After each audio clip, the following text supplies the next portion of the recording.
rũri rwa gũthuthuria mĩrimũ nĩrũrutĩte mũkana wa kũhaica kwa mĩrimũ ya kuonana kĩmwĩrĩ makĩria harĩ mbeũ njĩthĩ na gĩcunjĩ kĩa 75 harĩ igana. Ũũ nĩ kũrũmĩrĩra mbeũ njĩthĩ kwaga kwĩgitĩra. Maya meyumĩrĩtie hĩndĩ ya macindano ma Safari Rally marĩa marathiĩ na mbere taũni-inĩ ya Naivasha. Rũhonge rũrũ nĩ rũheanĩte mĩbira ya condom kũrĩ andũ arĩa mokĩte gũkũngũĩra macindano ma WSC Safari Rally. Kũringana na abithaa mũnene wa rũhonge rũrũ, Ndagĩtarĩ Masha nĩaugĩte gĩcunjĩ kĩnene kĩa mbeũ njĩthĩ gĩtigitagĩra hĩndĩ ĩrĩa maronana kĩmwĩrĩ. The last time we had this event, there was a lot of cry everywhere because of a lot of alcohol, drugs and substance abuse among young people. And as a ministry, we did rectify that. We've been providing services the whole of this period. We've also been giving condoms for those who are sexually active and trying to insist that it's important for them to be safer. Sexually transmitted infections are going up again.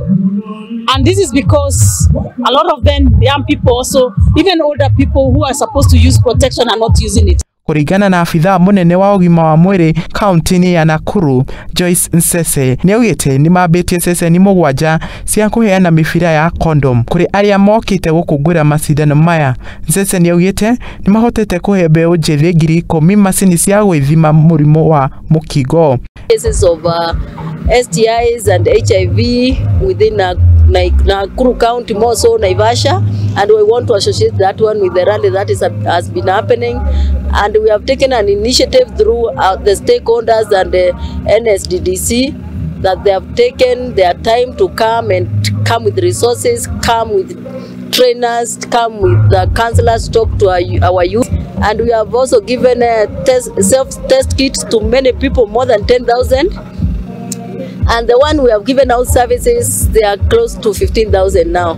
Kũringana na Stanley Ngaria nĩaugĩte gĩcunjĩ kĩrĩa kĩnene kĩa mũrimũ ĩgwatagio na kuonana kĩmwĩrĩ makĩria harĩ mbeũ njĩthĩ. Ngara nĩarutĩte rĩtana kũrĩ thirikari kũnyihia magoti ma mĩbira ya condom nĩguo andũ aingĩ mahote kũgũra. I get very much inspired when I see people taking condom positively, and especially the young people.